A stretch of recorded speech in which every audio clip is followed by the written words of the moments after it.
यहाँ पे बहुत लोग आए। यहाँ पे हिमाचल के नेता और भी जो यहाँ के लोकल नेता, हर आदमी मेरे को आश्वासन दिया कि हम आपके साथ खड़े हैं, लेकिन कोई भी आश्वासन देकर चले गए। उसके बाद किसी भी तरह से हमें कोई मदद नहीं मिला। रोता बिलखता ये वो परिवार है जिसने दौलताबाद के एक निजी कंपनी में हुए अग्निकांड में अपना सब कुछ गंवा दिया। इनका नाम उपेंद्र सिंह है, जिनका एक बेटा अग्निकांड में बुरी तरह झुलसकर मौत के मुंह में समा गया, तो वहीं दूसरा बेटा घायल है, जिसका इलाज दिल्ली के सफदरजंग अस्पताल में चल रहा है। उपेंद्र सिंह की आंखों से उस वक्त झरझर आंसू बहने लगे जब हरियाणा के पूर्व डीजीपी सिलमधुर उनके दरवाजे पर उनका हाल चाल जानने के लिए पहुंचे थे। उपेंद्र सिंह ने सिलमधुर के सामने रोते बिलखते हुए कहा कि मुझे अनेक नेताओं ने लंबे चौड़े वादे किए, सबने मदद का भरोसा दिया। एक भाजपा नेता जो आगामी विधानसभा चुनाव में गुरुग्राम विधानसभा से चुनाव लड़ने की योजना बना रहे हैं, उन्होंने तो मीडिया में बयान जारी कर प्रत्येक मृतक के परिजन को 50-50 हजार रुपए देने का भी वादा कर दिया, लेकिन 10 दिन से ज्यादा का समय बीत गया, 1 रुपया नहीं मिला। सभी नेता अपनी नेतागिरी चमकाकर चले गए, अखबारों में फोटो छपवाकर हमें भूल गए। मुख्यमंत्री ने उचित मुआवजा देने की घोषणा की है, लेकिन हाथ में कब तक आएगा ये कोई नहीं जानता। वहीं पूर्व पुलिस महानिदेशक शीलमधुर ने उपेंद्र सिंह को आश्वासन देते हुए कहा कि तुम्हें आगे ज्यादा तकलीफें नहीं झेलनी पड़ेंगी। मैंने तुम्हारे सामने ही डीसी महोदय को तो फोन कर दिया था।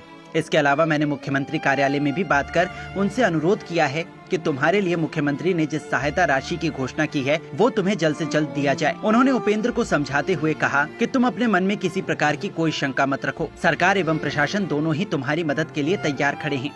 मुख्यमंत्री भी स्वयं एक दयालु प्रवृत्ति के व्यक्ति हैं और डीसी निशांत कुमार भी एक संवेदनशील और भले इंसान हैं। वे अपनी तरफ से पूरी कोशिश कर रहे हैं कि वे तुम लोगों की सभी प्रक्रिया जल्द से जल्द पूर्ण कर तुम्हें ज्यादा से ज्यादा सहायता प्रदान करें। इसके अलावा तुम्हारी जो दूसरी मांग है कि तुम्हारा दूसरा बेटा जो जीवित बचा है उसके लिए सरकारी नौकरी की व्यवस्था की जाए, इसके बारे में भी हम अवश्य प्रयास करेंगे। उन्होंने बताया कि दरअसल ऐसा कोई प्रावधान तो नहीं है, ऐसा प्रावधान केवल शहीद परिवार के लिए होता है, लेकिन इसके बावजूद हम ये प्रयास करेंगे कि तुम्हारे बेटे को ठीक होने के पश्चात रोजगार अवश्य प्रदान किया जाए। वहीं शीलमधुर ने क्षेत्र के प्रतिष्ठित एवं संपन्न लोगों से आग्रह किया कि वे अपने सामर्थ्य के अनुसार हादसे के शिकार परिवार की यथासंभव मदद करें। सर यहाँ पे बहुत लोग आए।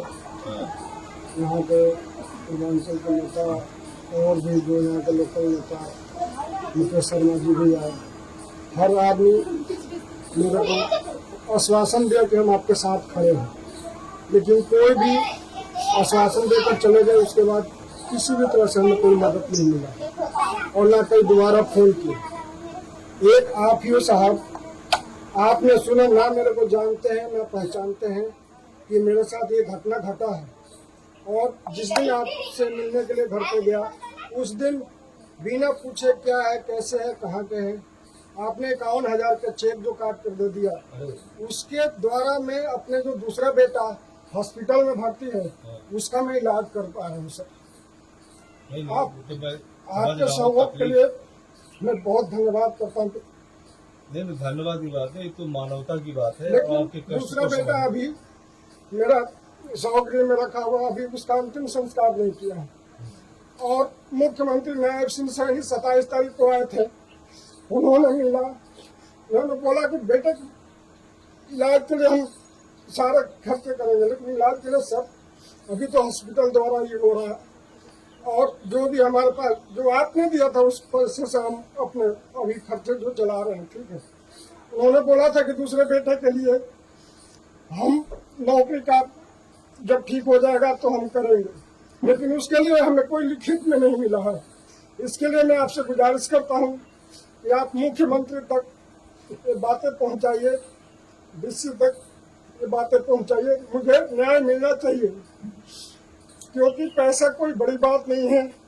ठीक है, जो बेटा मेरा अभी हॉस्पिटल में है, अगर मुख्यमंत्री ने ये बोला है, आश्वासन दिया है, तो उसके लिए आप इससे गुजारिश है कि हमें मैंने जो है आपको मालूम होना चाहिए कि यहाँ पे प्रशासन बहुत अच्छा है। जी डीसी साहब जो है निशांत यादव जी, उनका नाम है, बहुत अच्छे आदमी है। उनके हृदय में काफी संवेदना है। मैंने 2-3 बार इस इशू पे आपके बारे में बात की है, तो मैंने यही उनको अनुरोध किया कि जो मुख्यमंत्री जी ने आश्वासन दिया था तो मुआवजा के रूप में कि कुछ हेल्प हो जाएगी आर्थिक रूप से, उसको जल्दी करवा दें। तो वो उन्होंने उस लाइन पे कार्य को शुरू कर दिया है और उसके बाद ही शायद आपको बुलाया भी था, अभी आईडी सब इकट्ठा करना है। जी जी तो उनके अंदर भी भावना है और रोजगार के लिए भी मैंने उनको कहा है जी जी कि जो है जो भी है सरकार की तरफ से रोजगार मिलना चाहिए। जी ये मेरी फीलिंग है कि भाई एक बच्चा आपका डेथ हो गया, एक बच्चा जो है इंजर्ड है, अभी घायल हुआ, सफदरजंग अस्पताल में है, जी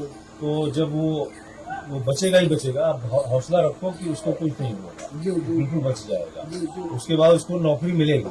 सरकार से हम लोग पूरा अनुरोध करेंगे, पूरी कोशिश करेंगे कि सरकारी मिल जाए। जी और किसी कारण से, वैसे तो मैं नहीं समझता कि इसमें कोई असुविधा होगी, क्योंकि डीसी साहब भी बहुत ही संवेदनशील है। उनसे हमने जितनी बार भी बात किया है, अभी तो मुझे यही महसूस हुआ है कि वो इस चीज में लगे हुए हैं और उस चीज को करवाएंगे। तो मैं आप इस बात का आश्वासन रखो कि आप यहाँ पे अपने आप को अकेले न समझो कि बाहर से आए हुए हैं। इतने 96 से आप आए हुए हो, जी 96 से आज देखो 30 साल हो गए, करीब 27 साल। तो ये आपका ही जगह है।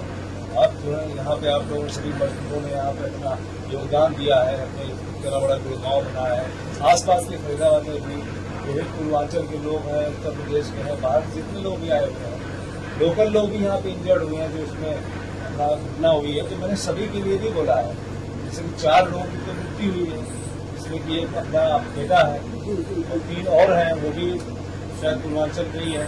तो सभी के लिए ही मैंने बोला है कि भाई इनको जो है सारी चीजें जो मुआवजा है सरकार को भी मिले और नौकरी के लिए भी इनको सबको मिलना चाहिए। तो जिसमें आपको सबसे ज्यादा कष्ट हो कि आपको 2 बच्चों का इसमें वो यही सहारा थे हमारा। नहीं, सहारा आपका रहेगा बेटा। आप एक तो नुकसान हो गया तो वो उसमें तो अब जिसकी भी दोष है मुकदमा पुलिस ने दर्ज किया हुआ है, उसको अंदर भी दे दिया है।